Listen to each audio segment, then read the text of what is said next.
Imagine spending the start of your new baby's life in neonatal intensive care.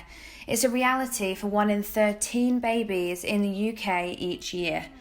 Artificial womb technology could help save more premature babies in the years to come. It's quite hard to come to terms with the fact that somebody else, cut his cord and someone got to clean him for the first time, put his first nappy on.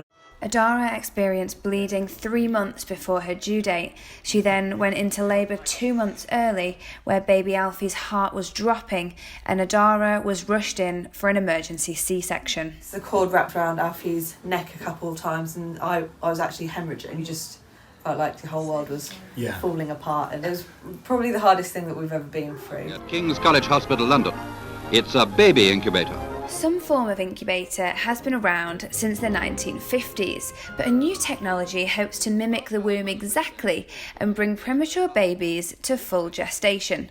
The Children's Hospital in Philadelphia, USA, brought 8 lamb fetuses to term in what they call a biobag in 2017, with the aim to adapt it for human use.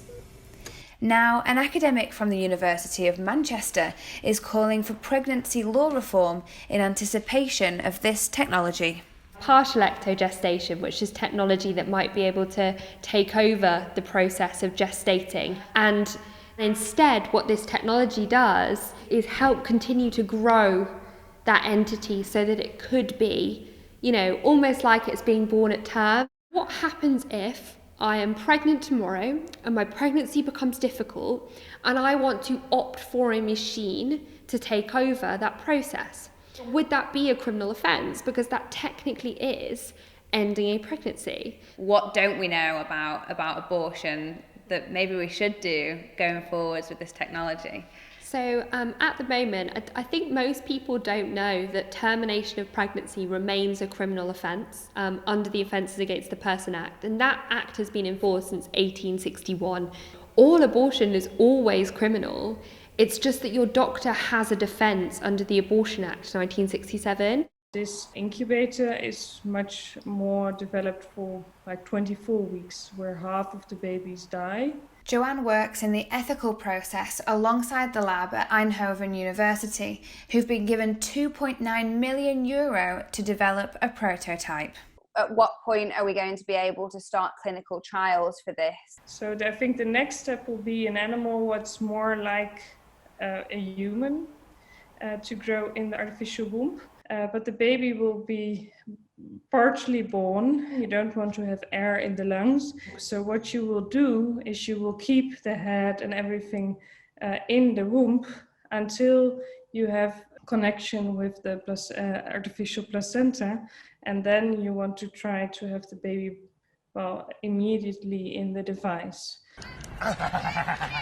Any technology that's going to be able to save lives is good. I can't see why anyone would. Yeah, and I think with us, if that technology was available, it would definitely kind of give a bit more peace of mind that if things did go wrong, that they could be resolved, even if it would mean a long time in hospital. The artificial womb may be a long way off human testing, but it's certainly a hopeful option for medical scientists around the world to give premature babies a better start to life.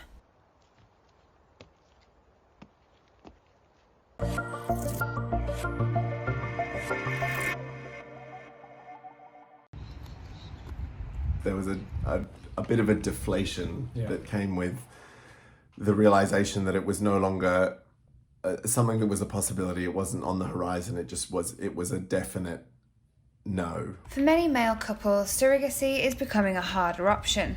In the UK and Australia, paying for surrogacy is illegal, but expenses can be covered. The surrogate also has the right to keep the baby up to 2 weeks after it's born. For Tom and Jeremy, this was too much uncertainty. It was the legal trickiness, plus also the financial realization that you weren't actually paying somebody to do something for you. It had to be an altruistic arrangement. But what's the future of surrogacy? And could we turn to machines to grow our babies for us? A full artificial womb, also known as ectogenesis, is a long way off, but a small number of academics are already considering the ethics behind this technology and what it means to surrogacy. We're socially caught between a rock and a hard place where we don't want to be paying women to do this work that we think is kind of non-commodifiable. It's beyond monetary value, but we would also be weirded out by something else doing it. Like, we want women to do it, we just don't want to have to pay them. There are groups of people that, because of biological or social reasons, cannot reproduce. And ectogenesis is one of these assisted reproductive technologies that enables these people to reproduce. So there are already alternatives for these groups, and ectogenesis would add actually another possibilities for them. And I guess there is a big question of surrogacy, exploitation, and the ethics of surrogacy as well.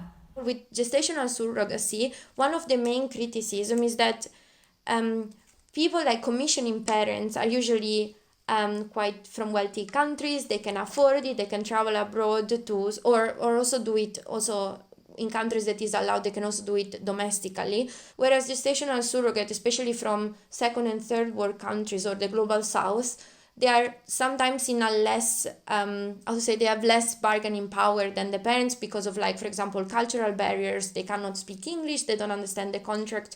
So there is a whole literature criticizing gestational surrogacy because it's exploitative for these women, so for gestational surrogate.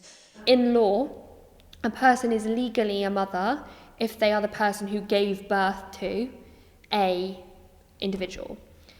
If we have technology that can grow people from scratch, who legally is the mother? It's not legal in this country and in lots of places around the world to test on an embryo from 14 days. And then we don't really know what the process of embryogenesis, so that's an embryo turning into a fetus, really looks like, and how we would be able to support that ex utero. If you take away the person, there's no one there going, oh, actually. Thinking about it personally and ethically, it feels a very weird situation. For our personal situation in that moment of making that decision, that would have been an amazing option to have. The artificial womb won't be the new fairy godmother to solve our social issues, but it may provide a small amount of solace for some families in the generations to come.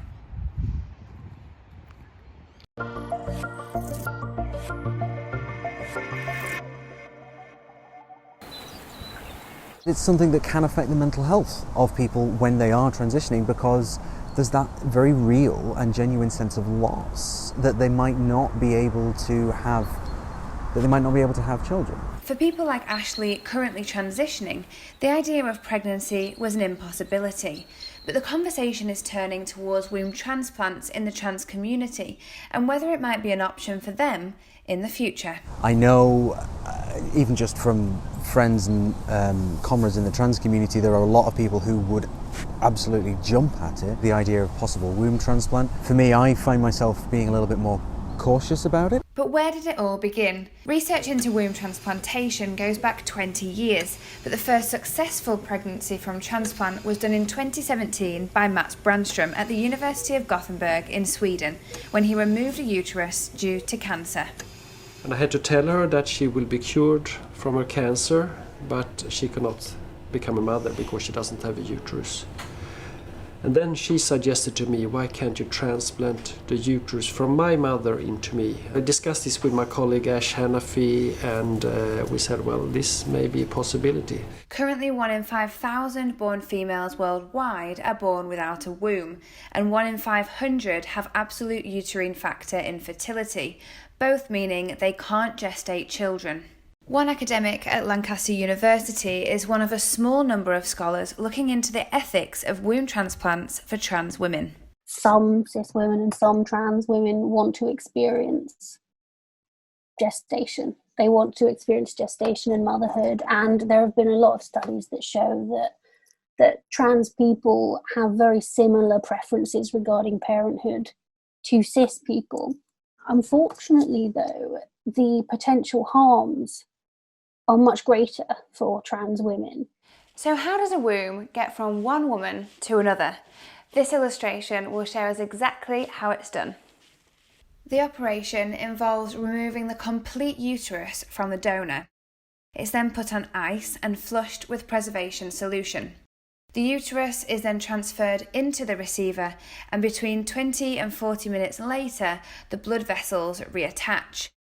When the blood begins to flow, the uterus is then fixed in place. This is a proposed option for how the womb would be transplanted into a trans woman by Benjamin Jones, a gynaecologist and surgeon at Imperial College London and researcher at Womb Transplant UK. Womb Transplant UK said they were unable to comment because the researchers are working on COVID-19 wards. But it's not all plain sailing. There is a lot of opposition to this kind of procedure. There's some feminist groups that believe that no part of a woman should be transferred into a male, whether they're trans or not. And there are gynecologists and obstetricians who are very dubious about this kind of procedure, and they don't think that it will ever work. I've got a woman on the phone now who is a feminist, and she doesn't believe that this kind of transplant should happen. She wants to remain anonymous because of the nature of her views. From your feminist perspective, what's your kind of opinion on this? A trans woman's body is still biologically male, and so to implant an organ that is exclusively female into a male body doesn't, in my view, come under the heading of a clinical necessity. I view the fact that somebody with a male body would want to go through that as going beyond the clinical and into the realms of transhumanism. Just because we can do something doesn't mean we should. I went to visit Grace Murphy, due to transition next year, who's wanted to gestate her own baby for years. Hi, come here. I'll be the mother that I know I can be, and there's obviously people out there that are saying, oh yeah, it shouldn't happen, because at the end of the day, we're still a woman. Yeah, we probably don't have our own womb, but at the end of the day, like, you would do anything in your power to achieve that, if that's what you want. It could be a tremendous step forward. It could help a lot of people really really live their gender in a way that they might have only dreamed about previously. With clinical trials for cis women remaining on the horizon in the UK, people like Ashley and Grace remain hopeful, but it'll still be a long time until the womb transplant will be considered for trans women.